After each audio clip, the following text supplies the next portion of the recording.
Born ready, kind of. Hey, everybody, it's Dave here, Darren over there. We're your two old bloggers. Been commenting publicly on the Minnesota Vikings, your Minnesota Vikings, for over 2 decades apiece. And that's not going to stop today either. We've got three themes we're going to get into. First one, Dalvin Cook is gone. I'm curious to see or hear what Darren thinks of that. Second one, what's the story with Danielle Hunter? Is he staying, getting an extension, or is he going? Will there be a trade? Nobody knows who's stirring that pot. And in the third one, we have our draftee spotlight. And today we're looking at defensive back extraordinaire from LSU, Mr. Jay Ward. All this next on Two Old Bloggers.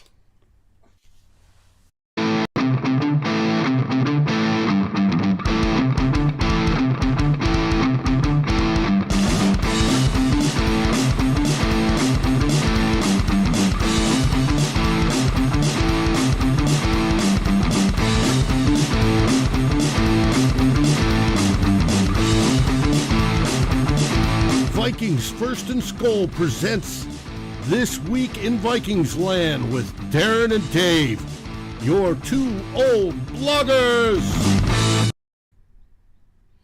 Hey everybody, it's Dave Darren here once again. We're ready to get this show started. But first, I want to welcome everybody that's already watching. Raymond, Mary, Davy Chains, and Justin. I see you there as well.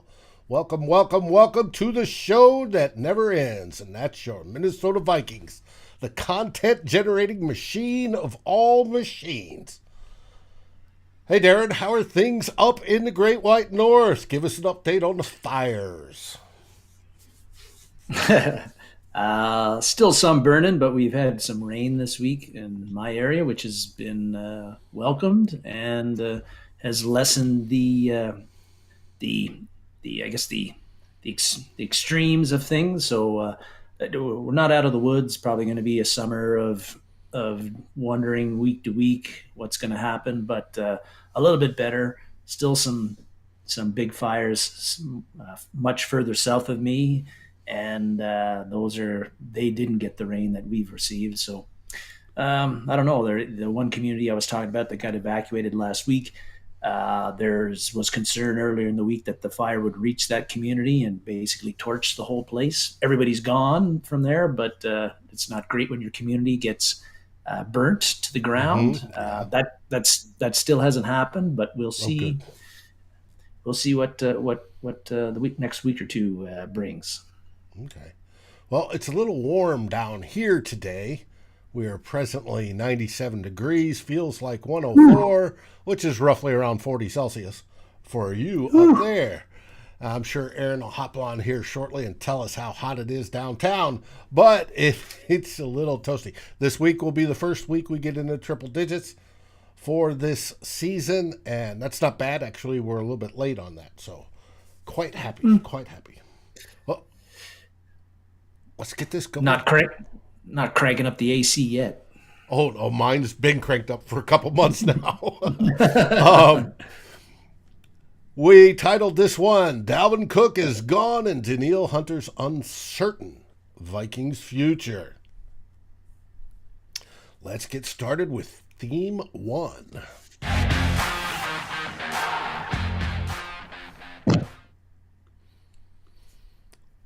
Gone. Yep, bit of old news. Maybe Aaron's just watching baseball. Yeah, the Rangers, who are surprisingly really good this year, perhaps, or Houston, who are expected or good and were expected to be good. Anyway, we're talking distance between both.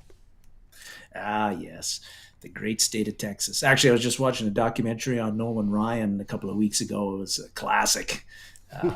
Still, the Robin Ventura dust up featured prominently in that one. But anyway, yeah. Oh, Toonses, yeah. Anyway, Dalvin Cook. We speculated about it all off season. We wondered. We talked about potential trade, like why the Vikings were hanging on to them for as long as they were. Finally, on Friday, it became official that Dalvin Cook is no longer a Viking. A bit of a disappointment in how it happened, Dave, at least for me, because I was hoping that the Vikings would at least get some kind of value, some asset in a trade for Dalvin Cook. But as we've talked about before, the Vikings' bargaining position on this one was not very strong because of Dalvin Cook's age, his contract, his injury history, and the fact that the NFL keeps on increasingly is viewing running backs as replaceable parts that you can just switch in and out, and it's not going to change much what the performance is of your running game. So, not surprising that the Vikings were not able to work out a trade, especially when the whole league knew that they probably were going to have to release him anyway, based on his contract, and so he's gone. But even though I think a lot of us feel that Dalvin Cook's performance last year did not match the contract that he was earning, there's no denying though, Dave, that he's going to be tough to replace. And you showed online to me earlier in the week, like his cumulative stats as a Viking during his 6 seasons, and they're pretty impressive. You've got him up there now. Like, and this is over 6 seasons, but really it's 5 seasons, and maybe not even that, because his rookie year he only played 4 games, had a knee injury against Detroit, and he didn't play the rest of the year. So basically, his rookie year, the Vikings got very little production from him, not through no fault of Dalvin Cook, just the injury. So really, you're looking at basically a 5 season, and look at that: third in rushing yards, franchise history overall, second in yards per game, fourth in rushing TDs, and a 4-time Pro Bowl running back. So Dalvin Cook, there's no doubt about it.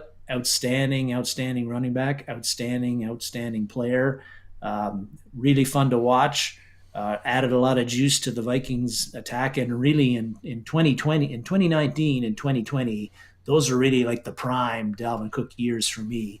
He was the focal point of the offense, and he carried the offense, I think, in those years. But it's going to be a different look now, Dave, with Dalvin Cook not on this team, and we're really entering, I think, a different era, at least for now, with the Vikings running backs, because since 2006, when the Vikings signed Chester Taylor, since that time, except for 2017, basically, and 2014, I think, or was it 2015? I think 2014 when Adrian Peterson basically he got suspended and he didn't play. Right.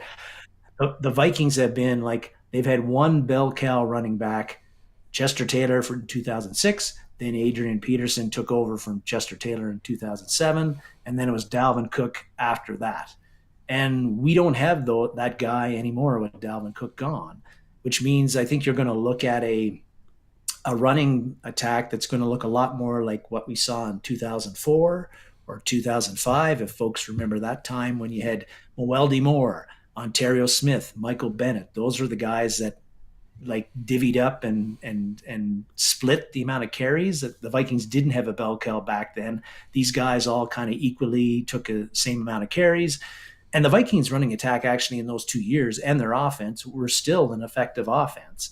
And Do you know what they ranked back then? well, I think 2004 they were in the top 10. I think as an offense I heard on the overall. radio it was second and third over those 2 years. Now, that Mm-hmm. included Dante Culpepper running, because Culpepper did a Yes. lot of running back then. But that's an effective run game, even if it is by committee and there's no bell cow. And that's prior to people wanting a committee approach. I mean, everybody wanted their bell cow. And Yeah, so that's right. it proves that it can work. And I was thinking, well, what's the next question? Why were they so good? Oh, it was the offensive line, Dave. Of course it was. Well, it's under Mike Tice. And yes, he had some decent offensive line. Matt Khalil was one of the tackles. I think he had his rookie season back then. And we had David Dixon over on the right guard spot, who's an absolute beast. But it wasn't the greatest offensive line we had. But it just goes to prove it's how you plan, how you scheme, and how you utilize these guys. They can be very, very productive in a running back by committee approach. Yeah, yeah, and I'm glad you brought up like the fact that their rankings in 2004, 2005, Dave, because at least in 2004, the Vikings had they didn't have a whole year of Randy Moss, but they had a half a year. Remember that year he got Mm-hmm. hurt quite a bit, and he had I can't remember. I think it was a hamstring or something, and he played like half the season. But still, the Vikings now with this running back committee, they have Justin Jefferson, right? Like one of the top three wide receivers in the NFL, and so what I think what we're looking at now is that last year, even with Dalvin Cook, and partly because the running game was not very effective at a lot of times, a lot of negative runs, which we've talked about before, but the Vikings became a pass first offense, whereas with Mike Zimmer, it was always I want to run the ball, and passing is something we do after we run the ball. Yeah, Well, run to set up the pass versus pass to set up the run, or in this vice versa, case, however you did it. yeah, in this case, Kevin O'Connell quickly realized that we have to pass the ball because that's our most efficient way of moving the ball because the running game isn't getting it done a lot of times. I think Kevin O'Connell would like to run the ball more, but he wasn't able to as effectively as he would like. And they became a pass first offense last year. And I think that with Cook gone, that's going to still remain the way they're going to try to run it in 2023 and see how that goes with the running back committee. But I think that like however it works out, however it shakes out, like a Madison, you've got. I think that the Vikings, you've got. I expect I think we expected in 2023. You've got a full year of T.J. Hawkinson now. You just drafted Jordan Addison, who's was definitely one of the best wide receivers in the draft coming out of it, and a Fred Biletnikoff winner in Mm-hmm. the 2 previous years year ago. in 2020, 2 years ago. You got Justin Jefferson, the best wide receiver in the NFL. You got Kirk Cousins, who's going to be going into a year two in the Kevin O'Connell offense. So I think we feel that the Vikings offense is going to take another step forward compared to what they did in 2022. And so with all of the weapons they have on the passing side of things, I feel that a Madison, an Alexander Madison, and a Ty Chandler, Alexander Madison 1-2 running back by committee, or a Alexander Madison and a Dwayne McBride 1-2 Mm-hmm. committee, or maybe even a Madison Kenny Wongwu 1-2 committee. I think that can be effective with the weapons that we have in the passing game.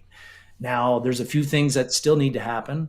Is that for the right Vikings offensive or the running game to be as effective as it needs to be without Dalvin Cook, the offensive line has got to do their job and open up holes for any running back who's behind center. And I don't think that they did that very well last year, and that's one of the reasons that we had a lot of negative runs with even when you got Dalvin Cook, who's an amazing running back, even at even if he's not in his prime right now. The Vikings added this guy here, Josh Oliver, who's an excellent blocking tight end. He should be able to help that running back by committee tandem. And then, the other thing is that even though Alexander Madison, yeah, if he's your number one guy, Dave, Mm-hmm. yeah, for sure, the home run threat isn't there anymore like it was with Dalvin Cook. We know that because Madison's longest run as a pro is 27 yards. Yeah, I was about to But, say it's 20 something yards. So yeah, and he ran a 4.6 or whatever 40 at the combine, and it wasn't even a high 4.6. But he's got a good enough track record over 4 years, solid enough that you can be, I think, fairly confident that he can be solid, that he's going to be effective if he's your number one guy. sort of And a Leroy Horde type where he's guaranteed to get you at least 3 yards on a carry versus what we had with Dalvin where we had the minus yards and the 0 yards and the one or twos and then before he got 16. yes, and I think that's okay. And then on the other side, say Ty Chandler gets the number two job, Mm-hmm. and we've been hearing some good things about him. Well, he's kind of the lightning to your thunder with Madison because he ran a sub 4.4 in some of his 40 times. Like he can F and run, you know. So, or even Kenny Wongwu as well, like Bob agrees big with you. time, Bob Chandler's time. the home run threat. Mm-hmm. So you've got that nice mix there. With if it was McBride and Madison, it's a little bit different because McBride is not that home run hitter. He's more of the Madison kind of guy, maybe a little bit faster, and maybe not quite as big, but he's more of a power runner. Anyway, I think that kind of tandem is something that it can be effective. It doesn't mean without Dalvin Cook that the Vikings offense is not going to be take a leap forward in 2023 and be that top 10, maybe even top five Mm-hmm. unit that we want them to be. And maybe it's going to have to be depending on how the defense plays this year. But but I think that it's going to be different for us. And even as great as Dalvin Cook was, we have to remember that yeah, Jonathan's got a good point about continuity on the O line. That's going to help too. But as great as Dalvin Cook was, let's remember that the Vikings in his 6 seasons, they made the playoff 3 times in his 6 seasons. And in his rookie year, he didn't really have a whole lot to do with that, right? Mm-hmm. The Vikings never made it to a Super Bowl. They never won a Super Bowl in Dalvin Cook's time as the Vikings. That's not his fault. That's not all his fault. It's an organizational failure there, but still, Dalvin Cook was not the difference maker for the Vikings in getting them to where we want them to go, which is the Super Bowl and to win the Super Bowl. And so losing him, even though it's tough for Viking fans, and I love Dalvin Cook and I love watching him, and I'm going to hate watching him play for another team, especially if his shoulder is really good and he's fresh and he's rejuvenated and he has a great year. But this was a move that I think we expected it to happen. It happened, and now we got to move on. And I don't think it's going to be. If anybody feels that it's going to result in the Vikings having a way worse offense than they've had the last year, that I Right. don't see that happening at all. I don't It's going to either. be different. It's going to be different, and the running game might actually end up being more effective than it was last year or the previous year with Dalvin Cook. And Again, like especially more Jonathan said, efficient. Yeah. more efficient. If we're getting more 3 or 4 yard runs instead of -1, 0, and then like you said, a 16, 10 plays later, well, like Football Outsiders go, that makes you a better offense. That makes you a more consistent, efficient offense and should lead to better production along the way. Yeah. If you're 2nd and 6, you have a lot more things available to you in your playbook than if you're 2nd and 10 or 2nd and 9. And then if you get, 3rd and long, you're passing. The defense knows that, right? So if you're 3rd and 2 or 3rd and 3, the whole playbook's open. You can do what you want. And that's where Kevin O'Connell can, do his wizard magic and boob, and hopefully we get lots of scores. That works. So with Dalvin, we didn't have that last year, and that's a shame because we all loved Dalvin Cook. I think we thought he was a great guy. He did post today, or he didn't post. I think his agents did. His people, His people, that he's looking for. He will not accept a contract for less than $6 million. I think it was $6 million. Is it 4 to 5 or $6 million when he signs? And it's like everybody's responding, well, he's may not play then. We'll find out. But it's sad to see him go, but it was a necessary choice. It's everybody's slamming Kwesi because he got rid of a bunch of overpriced veterans that had started to see a decline in their play. Well, we all knew they were going to have to go sometime, and there were visible signs of decline. Even with Dalvin, there was. Yes, his total yardage last year was right up there as normal, but his production and play, his efficiency was way down, and it shouldn't have been. And that's okay because we knew we were going to have to move on from these older guys. So This is just part of that. And it freed up money. One thing you didn't talk about is it freed up $9 million. And it may free up two more because if he signs with somebody else and it's over $2 million, that injury guarantee goes to them. And so the Vikings will be off the hook for that. So I'm hoping he signs with somebody. Yes, Dave. I didn't get to talk about the money it freed up, and I think right now the Vikings are just They're about they're like 18 at million. 18 million under the cap right now. And remember how everybody was all saying, "Oh, the Vikings are hugely over the cap." Well, that's all straightened out now. like Well, we they still need to work on it. There's Justin oh, would be sure. able to tell us. There's like 40 million in dead cap next year. And Well, you and worry about that next year. yeah, Like but you want to every get out every from all this dead cap so you have more money to spend rather than paying guys not to play anymore. That's yeah, that to me no, is and part of it. But that's yes, true. But under I think, the this current year's cap, we're under again, and and that'll I hopefully provide opportunities for extensions. right, and which will potentially, but yeah, have extensions. I think that the other thing is that with maybe one of the reasons people are slamming Quasi, other than like the irrational Dalvin Cook is gone and the the world is ending, is that maybe they're wondering like, well, how come you didn't trade this guy in March? Well, When and the iron was hot, and got something for him before the draft to help you in 2023. And I think that's somewhat of a fair comparison, but we don't know what the market was for Dalvin Cook well, in and there was March. also the issue he wouldn't have passed his physical in March. Yeah, I true, but there's I think that's where the satisfaction partly would come from, is that you released him. Sure, you saved cap, but here's one of the best running backs in the NFL, and you couldn't trade him and get something back I, for him, I even a that's seventh rounder. that bugs Like, people, even with these old time guys that were let go. That Quasi hasn't gotten anything for him per se. Dr. Proto, I am sipping on very old Barton bourbon mixed with Dr. Pepper Cherry Zero. but when you're trying to trade an aging wide receiver who's high Mm-hmm. priced, and an aging, even though 28 doesn't seem very old to me and you, Dave, but it's old in football years, an aging running back with an injury history and a big contract, your bargaining position for those two guys, the way they're viewed today, is not very good. Mm-hmm. That brings Especially us when teams know that you're probably going to release them if they don't, right. if one way or the other. They'll sit there and wait.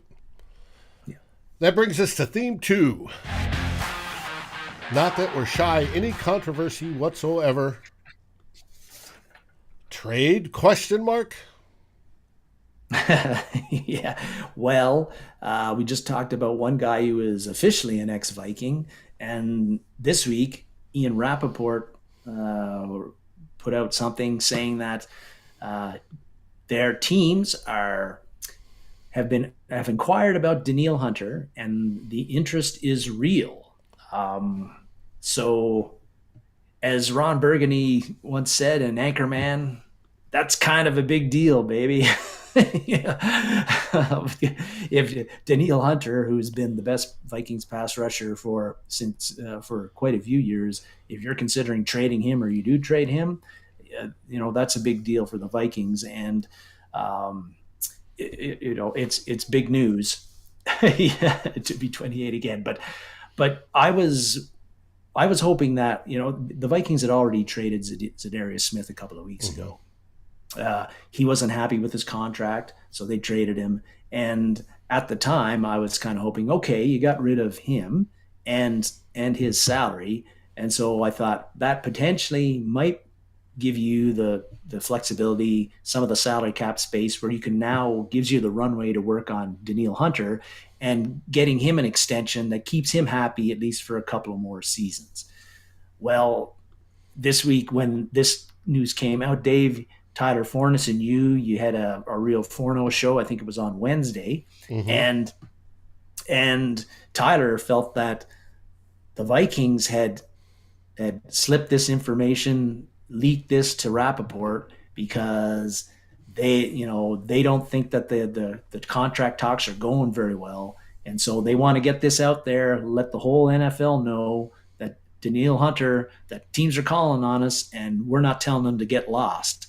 Right. So, and that the Vikings are basically looking at, they want to drum up interest in Hunter throughout the league. The more teams know that Hunter is available, they might get a better return for Hunter if they feel that there's very little hope that they'll get him signed to an extension that the Vikings can live with, basically. That Right. Kwesi Adolfo-Mensah feels that helps them now and that they can live with beyond 2023. And we'll get into numbers Um, towards the end of this.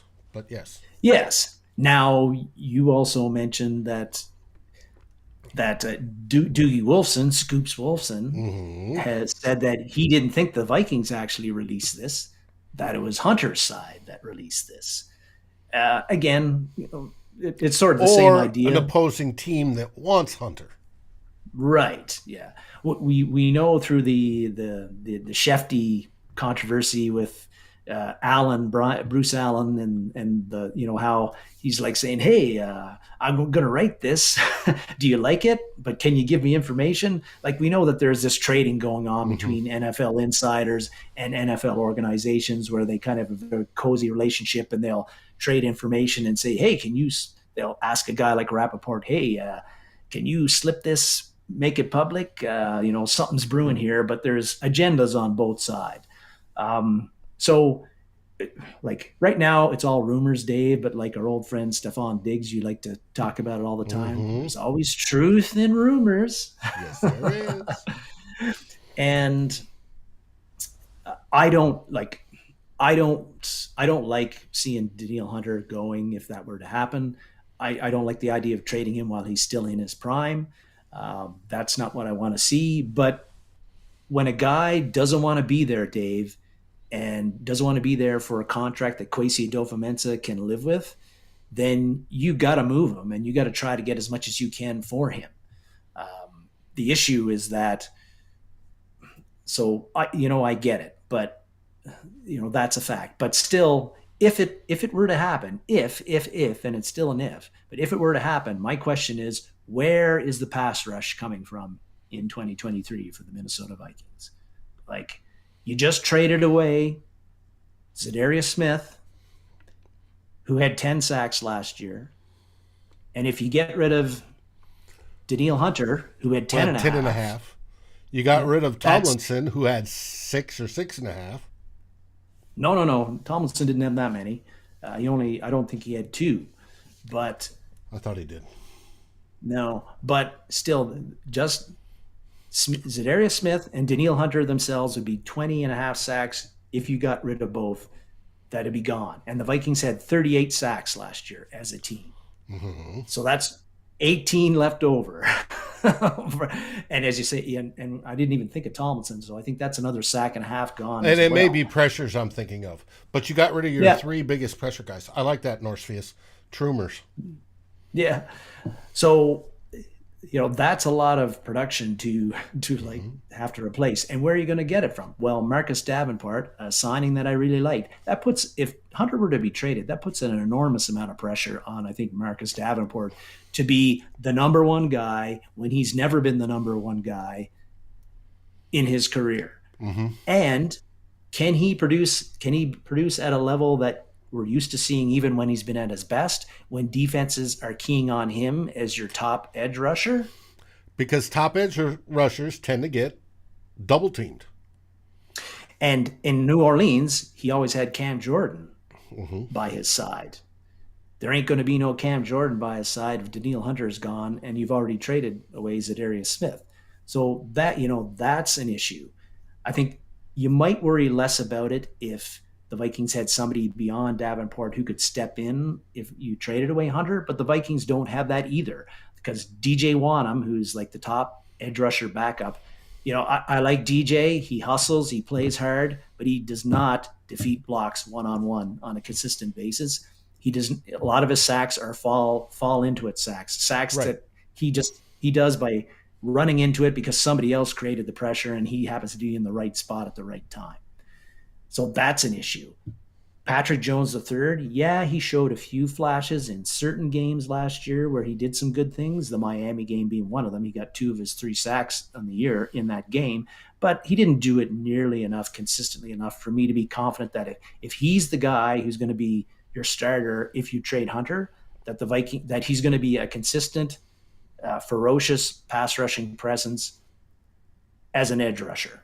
And then beyond that, like it's a huge wild card. Like people really liked, and I liked the Andre Carter undrafted rookie free agent signing, but please don't bring him into the mix as a guy who potentially could be like an answer to this, because everything I've read about him is that he needs a ton of coaching, a ton of work to even step on an NFL field in the next 2 or 3 years.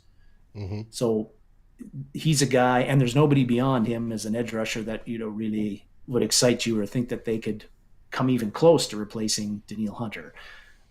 So there's a big concern. I mean, this is really going to have to Amato, and I'm going to get into this, is that this is really going to come down to Brian Flores. Brian Flores, if Danielle Hunter were traded, Brian Flores is going to really earn his money as a defensive coordinator, because he's going to have to manufacture pressure without having a Zadarius Smith or a Danielle Hunter to use and employ. He's not going to be able to depend on Danielle Hunter just beating a guy one-on-one because he's freakishly athletic and is one of the best pass rushers in the NFL. That's not going to happen. Danielle Hunter won't be there anymore.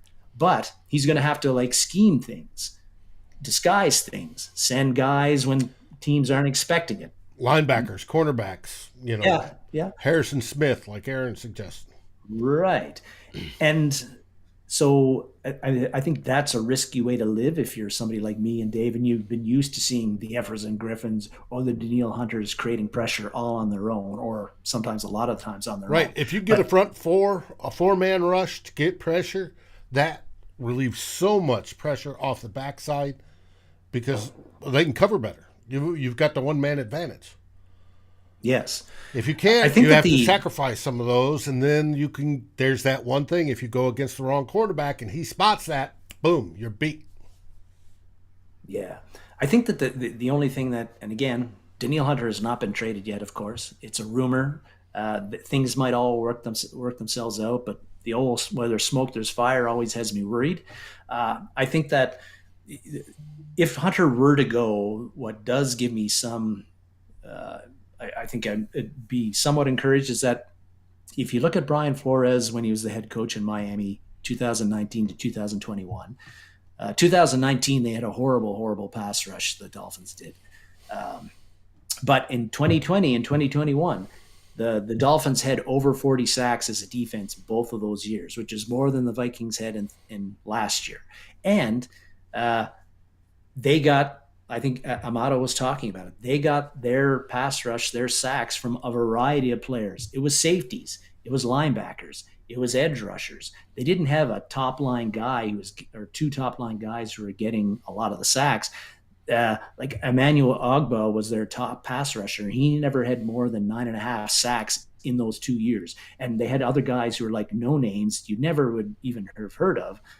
But cumulatively, they got a lot of sacks. They generated a lot of pressure. So if Danielle Hunter is gone, at least Brian Flores has shown in Miami that he can put together a defense that can do that, even without the star power of a Danielle Hunter or a Zadarius Smith. And so if Hunter gets traded, you didn't do it in April and March when you could have got extra draft capital A lot more. and been able to use that to maybe draft his successor this draft, somebody who can help you this year. What you're going to get in a trade for Hunter now is only going to help you next draft in 2024. But Flores has shown that he can generate pressure. He can sack quarterbacks without studs on his defense because he did it in Miami. So a little bit of hope there if we do trade Hunter. Hopefully they get things worked out. Like Aaron says, pay the man, but it's got to be somewhat reasonable, right? Like we've got other people we have to sign, maybe not this year. Yeah. Let's talk about that. All right. Here's his present contract, right? You've got in 2023, he is going to make roughly with the bonuses, workout bonus and game roster bonus, $5.5 million, up to $5.5 million. He's guaranteed, or he will paycheck wise 4.9. We've got a whole bunch of dead money on him as well because he's got 2 years of void contract. And boy, I know we all love void year contracts. Well, it's there. That came from a 5-year, $72 million contract he signed back in 2018. He will have made all of it if he gets paid that 5.5 this year, right? And $72 million over 5 years isn't bad. That's roughly what? $17 million per, something like that, right around that figure. Not bad at all. But Dave, he's a top 10 defensive end, if not better. Well, what do they make? Well, here it is. Here are what the top 10, actually there's 11 on there because 2 of them are identical, defensive ends in the league. Average per year, which is about, if you look in the middle of that screen, slightly to the right column, the biggest one is TJ Watt. He makes over $28 million per year. Then comes Joey Bosa, $27. Is Danielle as good as those two? No. Right? So we don't agree. He's 1 or 2. Myles Garrett at 25. Khalil Mack at 23.5. Marcus Crosby, 23.5. Then he gets Chubb. I got Von Miller there at, I think it's 7th at $20 million. And then you got your 17.5 and 17 for the rest. So he was making, as present, in that right around top 10 money, average per year. Well, people say, well, he's not making enough. He should make more. Okay, well, how much more, right? If you take, I like using round numbers, but I'll go first into a couple other ones. Brad Spielberger from PFF joined ESPN, and they talked about, I think it was ESPN, and they talked about what a Hunter extension would look like. And he came up to 3 years, $67.5 million, roughly 22 AAV average per year, with a 37.125 guarantee. All right, well, that's good about a bunch of money. He gets, obviously, signing bonus this year, which means he brings home more this year, and he'll bring home less than $20 million in the 3 years following, cash-wise, but he gets that total. Buddy Tyler Fornes, who should be here watching and he's not, Tyler suggests it's even a little bit less than that, but roughly the same parameters. And I think if you go for a 3-year contract, what I would think if I was him and I was his agent was, well, you need to pay me minimum $20 million per year on average. And you go, well, all right, 3 years, that's $60 million. That's right around where they've got Spielberger has him at 67.5. But he goes, since I'm only earning 5.5 this year, you got to up that up. So add another 15 to that to make it 20 years per average for 4 years. That's a $75 million contract.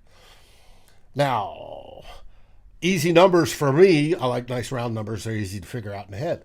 That would be fine. You give him a big bonus this year to pay off to get to that, that 20-ish range. But you're giving him more. If you divide that 75 by 3, it's $25 million per year, technically, on average. And does he rate 25? No. Now, but they can argue, yeah, but inflation is going up, pay is going up. By the time we hit the end of this, we should be still in that top 10. Well, he's still in that top 10 now with the $72 million contract. Yes, that was lower than what it should have been. That's his fault and his representation's fault that they signed that. They got Rob Brzezinski did a great job, and that is what it is. Do we extend him? If we extend him, we need to raise his money this year so he's happy. It was reported that the Vikings offered him a, quote, Band-Aid fix to get him through this year, and not an extension at this point in time. And I guess that's what pissed him off. And all the, oh no, they're going to trade him, all this started firing out from the woodwork, whether it came from other teams, whether it came from his agent, whether it came from the Vikings or whatever, trying to generate up stuff. And it was at that point, I guess he felt disrespected or something, and he should go. I'm sorry, folks. 72 million, 72.5 million dollars, whatever it was, is a lot of money. He's missed 2 seasons because of it. With it as well. He needs to play. Do we sign him? I want him on the team. I think he'll be fine. One of the key things on those top defensive ends that I want to show you is if you look at their ages.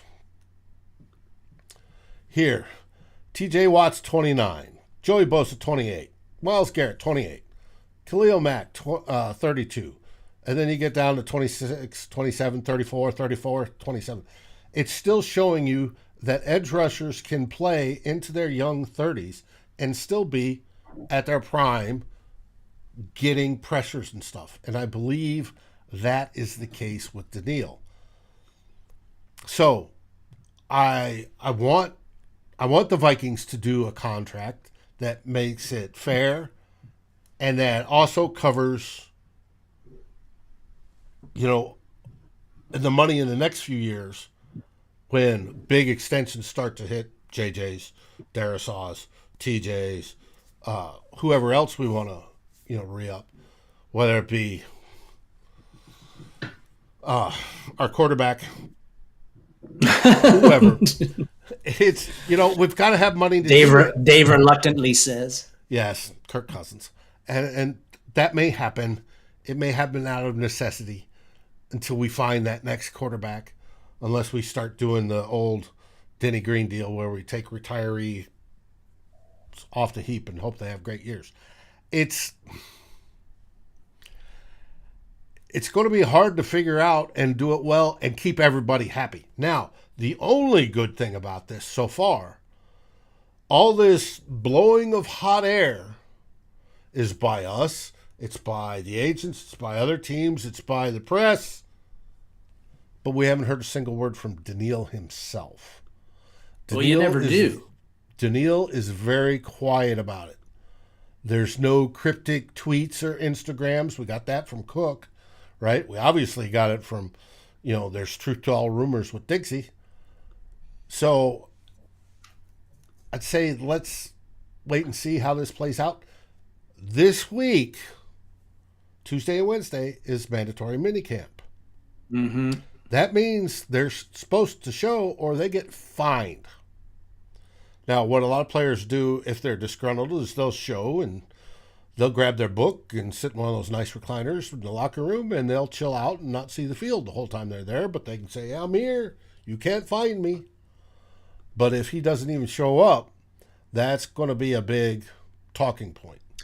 Yes, it will. And I don't know what's going to happen. I would, if I was him, I'd show up, and if I'm still disgruntled, like I said, grab a book. For me, grab a sketch pad, maybe, and something that I can relax with and enjoy the day. Get my, sunscreen out, maybe go up on the owner's deck and watch practice. Yes, there's a lot of great comments that have been going on here. Like Jonathan was talking about how if Hunter is traded, he's really even more concerned about the cornerback unit, which I agree because, getting pressure on the quarterback is so important to helping the back end. Mm-hmm. The back end, and we got lots of question marks, lots of young green guys back there who don't have a lot of experience at the NFL level, and if they don't have somebody putting heat on the quarterback, I think I'm worried they're going to get torched in 2023, no matter what Flores is throwing at you.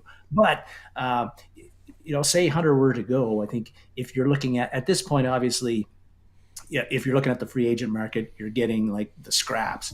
Well, there ain't a whole lot out there. Like the Vikings, you think if they got rid of Hunter, they'd be looking for maybe a veteran, a guy that they can sign for a cheap 1 year deal who they could give you some pass rush presence. Well, Frank Clark just got signed this week. Leonard Floyd, another guy who might be a possibility and who had played with when Kevin O'Connell was with LA, he got signed recently. Like Unique Ngakoue is still available, the ex-Viking, but there ain't a whole lot after him. Like, is Justin Houston the guy you want at 34 years old? Keeps on hanging on. he's still around. Like there's not a whole lot of veteran edge rushers out there right now who would make any bit of difference if you sign them. So you know, Mm-hmm. hey, I'd like to see this get worked out with Danielle Hunter because, like you said, if you can make him happy, you could get a productive, really elite talent for another 2 3 years, and he's a Viking. And that would be my approach because he plays a premier position, one of the most important premier positions, right? We always talk about the most important position in football is quarterback. And then comes the guys that score touchdowns, generally your wide receivers, and the guys that stop people from scoring touchdowns. And defensive end is one of our elite pass rusher. It doesn't necessarily it's generally defensive ends. It could be an interior defensive tackle. There are those rare occasions that they are. But those guys come in second, and then corners are usually third for your biggest money contracts because they are the most important and affect the game the most. You need to have him. I hope the Vikings and he figure it out. I hope all this was just bluster, and we're going to hear tomorrow, Monday, that, hey, Hunter came into town, get ready for, mandatory minicamp, and by the way, we're announcing he signed his extension for blah, blah, blah, blah, blah. And we'll all be going, yes, we can breathe again. Yay. Yes. You know?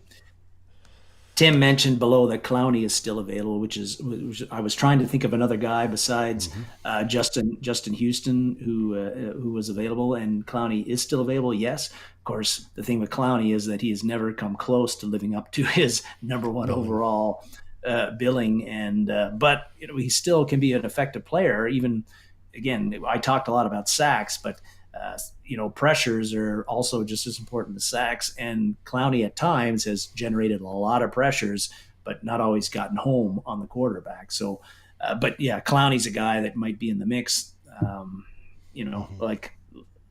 Like Justin Houston might be, or somebody else. But yeah, I think you want Hunter if it can happen at all. Right. Timothy And says Hunter's deal will probably be short term because he likes it that way. I consider a 3-year contract a relatively short contract. But yes, I can understand that thinking. Would he like it for 1 year and then go year to year? I'm sure he would, but that's not going to happen. He's got to lock it up. It's just like big players. He wants a long term contract for JJ, I'm sure, but JJ is the one that's going to say, no, give me 3 years so I can hit the money market again, which makes sense. Now, there is some trade rumors of who we might trade to get and blah, blah. They're all rumors. Take them with a grain of and salt. you're not getting back an edge rusher for Hunter. I don't think it's going to be draft picks, which won't help you this year. It's going to help you in 2024 if you hit on them. Yep. So, and Daniil's a known quantity that can play in this league very, very well. Well, that brings us to our third and final theme of the day. Our draftee highlight of Mr. Jay Ward. Yes, he is the fourth Vikings draftee we'll be taking a look at here on the show. I see Mateo is with us today, and I was wondering if he'd be here because he is a big LSU Tiger fan. So I'm sure he'll have lots of comments about Jay Ward below that will be much more informative than what I'm going to bring up. But anyway, I'm gonna take a brief look at Jay Ward, the Vikings picked with the 134th pick, second last pick in the fourth round. And what I read about Jay Ward coming into the draft was that he was going to be picked somewhere in the fourth and fifth round range, and the Vikings got him late In the fourth. fourth. So he got picked around where he was expected to be picked by the Vikings. Real interesting cat, Jay Ward, because of his versatility. He's the only FBS player last season who had at least 150 snaps at safety, outside corner, and the slot. So he's a guy, a jack of all trades, got asked to do, he's done it all, did it all at the LSU secondary, outside corner, slot, safety. Played him in the box. Played him deep as a Mm-hmm. safety. He's done a lot. I think the question is that, well, yeah, you played a lot, but can you do any of those things really well at the Well, NFL level? And that's why a guy like Ward gets picked in the late in the fourth round, because there's question marks about him. He's got some good things about him, but there's question marks about him. If there weren't so many question marks, he would have been a first, second round pick. Um, you know, we talked about it before, Dave, and we'll say it again right here now. But Brian Flores, introductory presser with the Vikings, talked about how the players that he likes on his defense, he talked about they got to be multiple. They got to be able to do multiple things. Well, what we've seen with the defensive players that the Vikings picked, particularly in the secondary, is that they do multiple things. Mekhi Blackman, who we're going to talk about next week, he can do a lot of stuff. Uh, and Jay Ward, obviously, he's mm-hmm. got experience at corner, in the slot, safety. So he did it all at LSU. And that is going to be appealing to Brian Flores because Mateo said Brian leading Flores, linebacker. So certainly quasi linebacker for sure. Like big for nickel coming in. yeah, the big nickel. Like Brian Flores, I think that eventually, if he's around, as long as Ward is with the team, Brian Flores is going to have some fun with Jay Ward because depending on who we play and who's on the field when we play them, he can have Ward do different things. He can have him be in the slot. Maybe he puts him on an out in even in the corner slot at some point, the corner position at some point at times, or he's got him as a safety. Again, depending on who we play and who's on the field, just a chess piece that Brian Flores can use in a lot of ways and who has confidence that, hey, if I give Jay Ward this role, he's done it before in the SEC, and I think that he can do it here in the NFL. Um, and he played a ton at LSU as well. 5 years, didn't play much his first year, got the extra COVID year, but like again, a ton of tape on this guy, a ton of reps, and he played in the SEC with the big boys. Who a lot of those guys are playing in the NFL now. And he's played in championship games, big games at LSU. He's seen it all at the college level. I like that. Some of the pros with Jay Ward, I think, is that you like his size. He's 6'1", and he's got long, long arms. You look at that photo there. If you watch the LSU highlights, and I watched the Mm-hmm. Texas A&M game, and then the Auburn game in 2021. After a play, if you watch Ward standing around, his arms are almost down to his knees. Like he's got long, long arms, which help him in coverage because he's got the size, he's got the long arms. He can contest like against the big receivers. He can contest balls and he can knock them out. He's got the length to combat in the red zone and Uh-huh. in coverage. So that's something that people are going to be like. I think the most impressive thing I saw in the games that I watched and the highlights I watched about Ward is that, man, this guy, once he's very aggressive and decisive Right. in run in when a run plays and in screen plays. Once he knows where a play is going, he is shot out of a cannon, and he is going sideline to sideline after the ball carrier to take him down. I love that in him, and I love that in a player, and that was something I found very, very impressive in him. And Mateo said that I found that he was most effective in the games I watched was when the LSU used him close to the line of scrimmage in the box. Like that was where he seemed to really be around the play a lot and wreak a lot of havoc. And I think that Brian Flores is going to find a way at some point in time to utilize that with Ward. A couple other, I think, pluses is that Ward was really known as a leader on the LSU defense, a captain of that team. He was almost like an extra coach on the field. He was the guy who was really responsible for getting the secondary organized. You need to be here. You need to be there. I like that in a player, and he's a guy that Jay Ward. He's coachable. He's going to work his butt off, and I always like that in a player as opposed to a guy who thinks that he's got it made already. Mm-hmm. I think the other thing that was probably go ahead, Dave. Well, Norsefius asked, is Ward really skinny? 6'1", about 190 is what his listed weight is. And that's not bad for that size. He'll I think probably that put on some bulk and get to at least 200. But that's a decent sized corner. It's not, 145 pounds dripping wet like some of the other corners we've seen come into the league.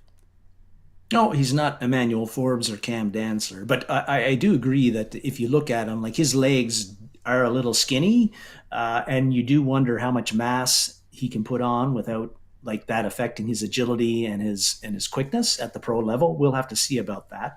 Mateo was talking about how defensive coordinators, he's had a lot of change over there, and last year's the one was useless, but Thanks for the definition, I think. Dan. I love it. Yeah. But I think that, but actually, Ward last year, when he was in the box, in what I saw, is that LSU did send him blitzing quite a bit. And last year, PFF had him as the top secondary player for quarterback pressures, I think, with seven. So a little bit something there, like for Ward. Flores likes to blitz different guys from different spots. Sometimes it'll be a safety or a cornerback, and Ward has shown that ability to do that. The other thing that's going to help him a lot, and it's been mentioned before and other things, is that very, very, very, very good special teams player. Block two kicks at LSU, and that's going to be important for him because at his where he was drafted with the talent level that he has, he's really going to make his bones as a special teams player, I think, early on. And I think Matt Daniels, the Vikings special teams coordinator, is going to find a lot of ways to use Jay Ward I on knew I special forgot a teams. slide. It was the Matt Daniels one. Yes, I agree with you. He's got to win special teams. He's got to stand out there. If he's going to make a dent in the guys that we are showing on right now. And we know that the Vikings, particularly I found in kickoff coverage, the second half of the year was poor. If if Jay Ward can help tighten that up, he will be an asset to the Vikings, even if he doesn't see the field on the defense in 2023, which I don't expect he will, because you've got the photos up there. Because the Vikings right now have a pretty crowded, and I think pretty, somewhat, have a pretty crowded safety room. You've got Hitman Smith, who's the big dog, still at age 34 amongst our safeties. You got Cam Bynum, who was the starting free safety last year. Is he still going to be the starting free safety this year? We'll see, but right now, he's got a lot. You got Josh Metellus, who played pretty well, who's emerged as a guy who you can trust with starting snaps at safety, and he's a core special team player, one of our best special team guys. And then you got Lewis Seen, who last year was our number one draft pick, 32nd overall. We're expecting big things from him. So Jay Ward's got a lot of work to do to jump any of those guys on the depth chart. And I think that he's not going to do that in 2023. Special teams is where he's going to make his money, and that's okay. The Vikings need good special teams players, and a lot of times teams will pick a guy like Ward in the fourth or fifth round. They're not just looking at the player, a guy who could be a starter. They're looking for somebody who can be a special teams contributor. Jay Ward can definitely be that guy early on, but he moved around so much. When you read the scouting reports on Jay Ward, one of the things that sticks out is that there's talk about how he didn't really look always comfortable as a safety. Mm-hmm. And that makes sense because because he got moved around a lot. 3 defensive coordinators in 3 seasons at LSU, so he needs some time there. But I think but he's the guy that he coach him up. He's smart, he's coachable, he works hard. You get him in the lab like Jaron Hall at quarterback for a couple of years. Like, he's not going to make an impact in the Vikings as a guy who gets defensive starts right away, but I look at him like kind of similar to Josh Metellus or Jaron Curse, in that it took them 2 or 3 years to 3. to earn defensive snaps on the Vikings. They did that, but they worked on their craft. They took time. They made their impact on special teams first. I think Jay Ward is going to be that kind of guy where 2023 special teams is where he's going to do it. But by 2025, he could be like a valuable piece in a young, emerging Vikings defense. I didn't talk about some of the cons with him, Dave, and I missed that. But I think that one of the things, a couple of things he's going to have to get over is that one, even though he was a really good tackler at LSU and was very active, what I noticed in the games was that a lot of his tackles were like he's going at guys at the knees or below the knees with arm tackles. And he went low. And that makes sense when you're under 190 pounds. But I don't think that that's going to work that well in the NFL when you got guys who are bigger, stronger, and have better contact balance. Like, I think he's going to have to change how he How he tackles. learns. Well, and they're going to teach him. They teach everybody the whole rolling donut thing to learn how to tackle legally and safely nowadays is changing, and he'll get that. He'll get that. I'm not worried about that.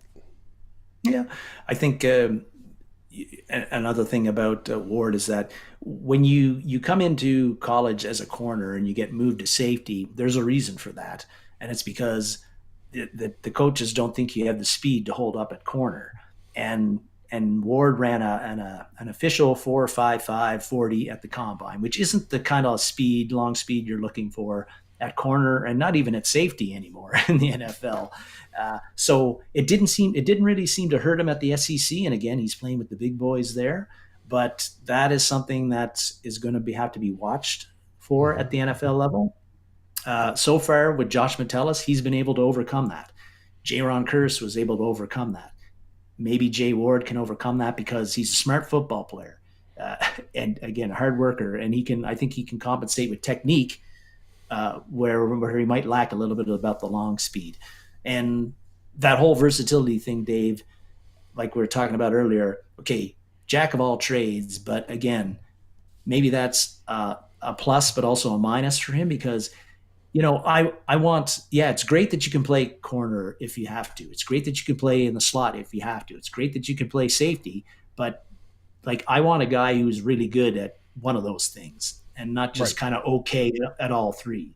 And maybe that's going to be a limitation that Jay Ward's going to have to show that he can play at an NFL level, at a good NFL level, at one of those things. Probably not going to be corner. I don't expect him, but certainly it's safety is probably where he's at. And he's going to have to show that he can be a good, solid starting safety in the NFL at some point, 2 or 3 years down the road. Hey, But we hope it's the case. he's got lots of LSU Tigers to chum around with on the Vikings right now. Yes, he does. Well, thank you for this preview of him, this spotlight. Who is next week's spotlight? It's going to be Makai Blackman, USC, Oh, our third round pick. And, the more I see and read on Makai, even though I felt draft day that he got drafted a little bit higher than expected, I think our next slot corner is maybe even this year's slot corner is going to be Makai Blackman. that's going to be interesting. There's a lot of competition for that, which I love. And maybe they all get in. It's how Flores wants to Right. play them. So, it's a great thing.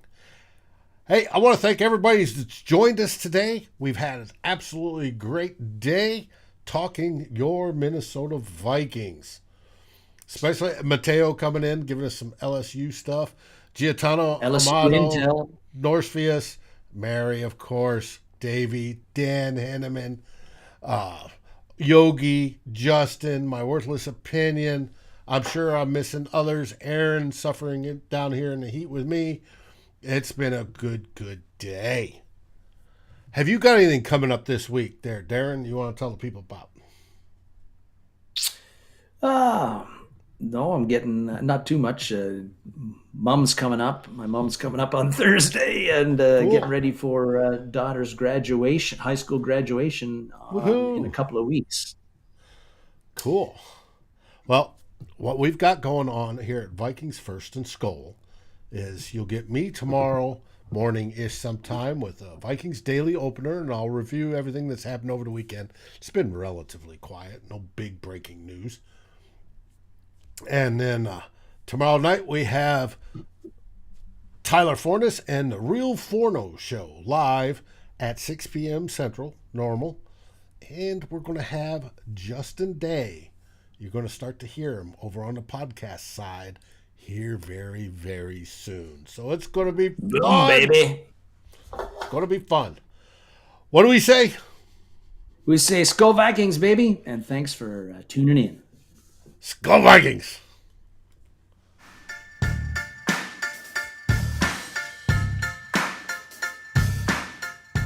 Like, subscribe, and ring the bell, and rate us on your favorite podcast aggregator.